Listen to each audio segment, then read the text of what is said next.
para começar a compreensão da base molecular do câncer, a gente vai passar por alguns princípios fundamentais que o livro traz para a gente.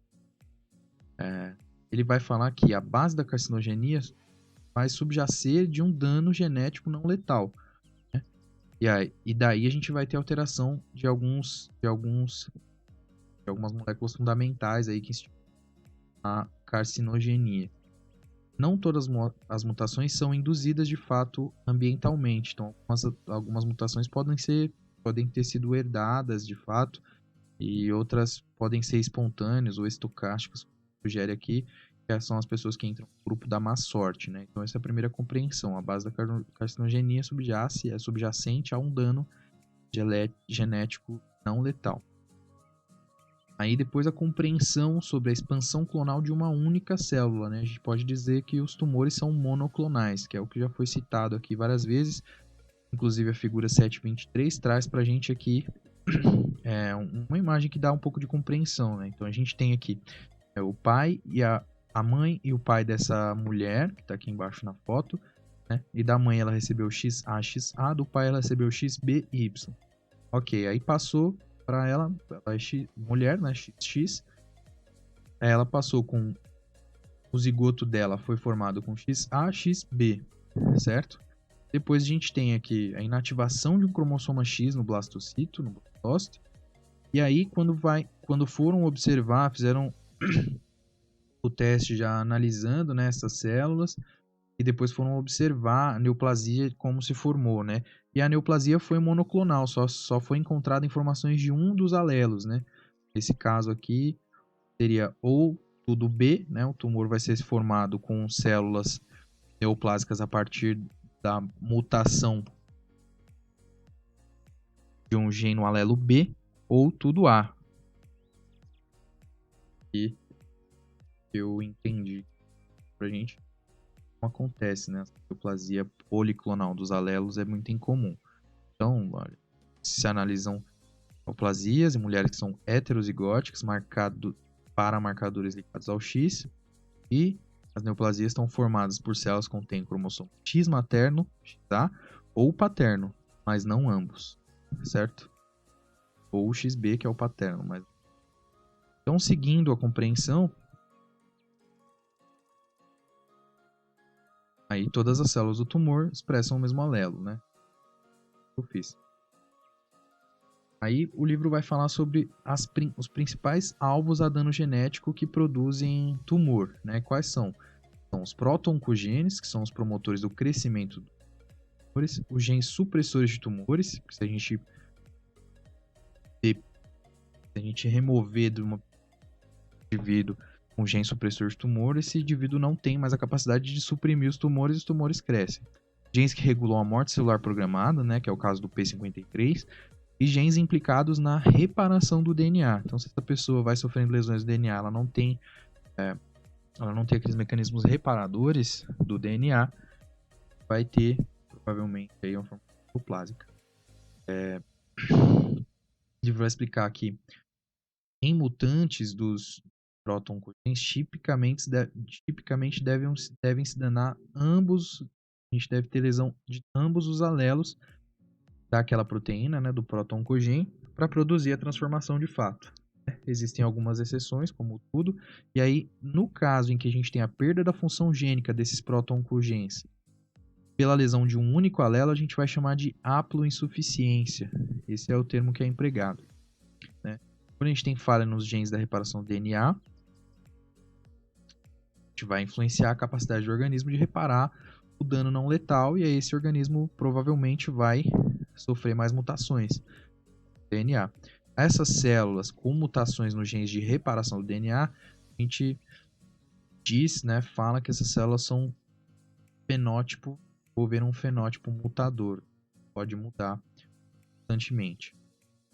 A carcinogenia é um processo de múltiplos passos, a gente tem vários acontecimentos para desenvolver a carcinogenia, o câncer de fato, e a nível molecular, que a gente tem uma progressão tumoral com mutação de múltiplas mutações, e vão se acumulando, né? Essas mutações vão acontecendo e vão gerar subclones. Esses subclones têm melhores capacidades de crescer, de invadir e metastatizar ou resistir ao tratamento do câncer, né? Então a gente vê que no momento em que se realiza, o livro traz, né? No momento que se realiza o diagnóstico, que esse câncer ele fica clinicamente evidente, as células que constituem ele são bastante heterogêneas. E aí, quais são as alterações essenciais para a transformação maligna? O livro vai falar para a gente em 7 pontos fundamentais, né? São 7 mudanças fundamentais da fisiologia celular. E um outro ponto importante é o ponto de evasão do ataque imunitário, né? Que vai se falar depois. Mas aqui falando sobre os 7 pontos fundamentais da fisiologia celular dos cânceres, a gente tem o quê?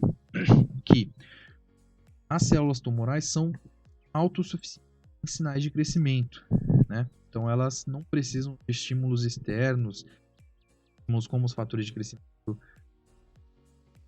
organismo tem de modo geral, para crescer, né? Pela ativação dos oncogenes, a célula consegue se autoestimular. A gente vai entender melhor um pouco isso para frente. As células têm insensibilidade a sinais inibitórias, né? Então, por exemplo, o fator de crescimento transformante, Transforming Growth Factor, deveria ser um sinal inibidor para o crescimento. Nesse caso, as células tumorais não respondem a moléculas inibidoras como essa.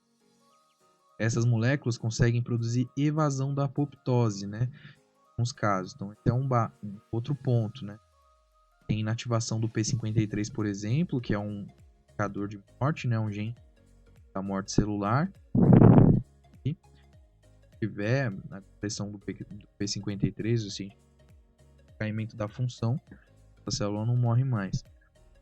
As células tumorais têm um potencial de replicar ilimitado, né? Então eles pedem, é como se a célula impedisse a ela mesma de chegar no ponto de senescência, né? Fica ali produzindo várias mitoses.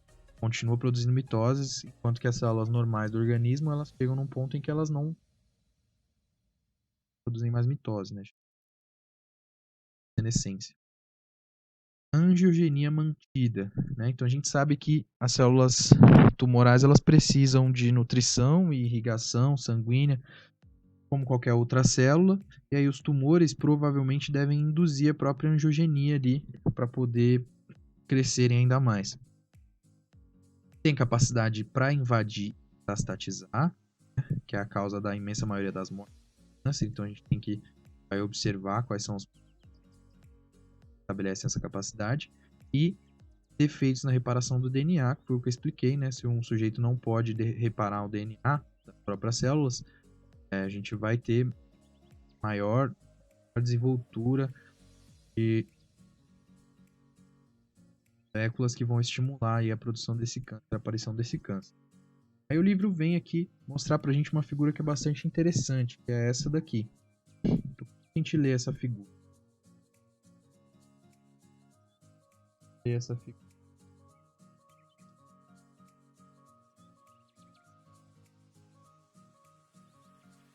Então a gente tem uma célula normal. Essa célula normal, ela sofre uma mudança induzida por um carcinógeno, né? Qualquer que seja ele, pode ser um fator puramente hereditário, por exemplo. E a gente tem a primeira célula tumoral. Essa primeira célula tumoral, ela provavelmente não é tão agressiva, provavelmente ela não é metastásica, provavelmente ela não é antigênica. Ela é antigênica, ou seja, as células de defesa do corpo vão matar essa célula, e ela requer mais fatores de crescimento para se desenvolver. Porém, ela vai gerando as progênies dela aqui. Então a gente vai ter as variantes da célula tumoral, aí mudam as cores, né? Algumas delas morrem, chegam à senescência, e outras delas continuam. Então a gente vai tendo a formação daquele tecido lá com diferentes variantes celulares, né? Proliferação de células geneticamente estáveis, ou seja, elas vão mudando, porque elas são geneticamente instáveis, elas não proliferam iguais umas às outras, elas vão sofrendo mutações. No final, a gente chega num ponto de que a gente tem expansão clonal de variantes celulares superviventes. E essas variantes que são sobreviventes, uma delas requer menos fator de crescimento, uma delas é não antigênica, ela não apresenta antígeno, não tem mais célula de defesa que vai atacar essa célula. Uma delas tem o fator invasivo, né? Vai estabelecer o fator invasivo desse câncer. Uma delas vai estabelecer o fator metastásico desse câncer. Então, o tumor maligno sólido, depois, no momento em que ele foi, provavelmente esse é o momento em que a gente consegue identificar ele clinicamente, ele já sofreu tantas variações genéticas que ele já desenvolveu, cada tipo celular ali tem a sua maneira de se manter viva, né? Seja requerendo menos fatores de crescimento, seja não apresentando antígeno para não morrer, seja invadindo, tendo a capacidade de invasão, e seja tendo a capacidade de viajar longas distâncias para metastasear. Aí a gente, isso é a demonstração da heterogeneidade de variedade das variantes celulares tumorais. Bastante interessante essa imagem. O livro mostra que com a progressão a massa tumoral termina esquecendo de variantes, né, de variantes genéticas, elas ficam mais espertas ainda para evadir as defesas do anfitrião e provavelmente são mais agressivas, né, como mostra aqui, a célula que é mais invasiva, essa célula vermelha que é mais metastática. Então é uma imagem muito interessante e bonita para a gente ter em mente. Na verdade, para a gente dar uma recapitulada, na imagem que o livro tinha citado, na verdade, dos passos fundamentais, né, os fundamentais é a 7.25, eu falei sobre a 7.24, que ele deve ter citado aqui em algum momento para falar sobre isso também. Mas aqui na 7.25, o que a gente está observando? Todos os passos, né? Então, o que acontece? A gente tem agentes adquiridos ambientais que dão substâncias químicas, radiações ou vírus, que é o caso do HPV, por exemplo. Essas substâncias dão a célula normal. Essa célula normal sofre uma lesão de DNA. Se ela tem uma reparação exitosa, ela volta a ser uma célula normal. Se ela não consegue mais reparar, ela tem um fracasso na reparação do DNA. E essas mutações influem as mutações hereditárias influem, por exemplo, na reparação do DNA ou influem no crescimento celular ou apoptose, certo? Então a gente teve mutação no genoma das células somáticas. O que vai acontecer? Três coisas podem acontecer e vão acontecer para a formação de um tumor de fato. Então, ativação de oncogenes promotores do crescimento, né, dos promotores do crescimento, inativação dos genes supressores tumorais, que já resulta em proliferação celular não regulada, né? Se a gente tiver inativação do gene supressor e ativação do gene que funciona como vai estimular a produção de fatores de crescimento, né? Então, se tiver esse para cima e este para baixo, a gente tem uma proliferação celular não regulada, certo? E a última alteração que pode acontecer a nível genômico são as alterações dos genes que regulam a apoptose. Então, uma diminuição dos genes que regulam a apoptose ou uma exacerbação dos genes que estabelecem os genes anti-apoptósicos, né? A gente vai ter uma diminuição da apoptose. Uma proliferação celular não regulada com uma diminuição da apoptose vai produzir o quê? Um aumento na contagem celular, que é a expansão clonal. Então a gente vai ter um maior número de células naquele tecido tumoral. Este maior número de células, junto com os oncogenes, são os promotores do crescimento, vão estimular a angiogenia, certo? As mutações genéticas que vão acontecendo nesse DNA celular, que vai sofrendo estímulo de defesa do organismo, eles vão mudando para poder se adaptar ao organismo que está atacando eles. Vai produzir evasão da imunidade no determinado momento. A gente vai ter mutações adicionais, mutações de maneira geral no fenótipo das células, fator que estabelece que elas serão metastásicas de fato, fator que estabelece que elas serão invasivas de fato, né, e não somente evasivas, mas invasivas de fato. A gente vai ter progressão tumoral, né? E aí a gente vai chegar naquele estado que a gente mostrou das células todas misturadas aqui, que é o tumor maligno sólido, né? Então a gente vai chegar nesse ponto de neoplasia maligna, e a neoplasia maligna ela tem a capacidade de invadir e metastasear, e aí é que vai chegar no ponto que a gente vai. É mais ou menos nesse ponto aqui que a gente consegue de fato fazer a identificação clínica desse tumor e começar o tratamento no ponto em que já está acontecendo metástase, né? Para que 30% dos tumor maligno são identificados clinicamente já com metástase nos outros tecidos.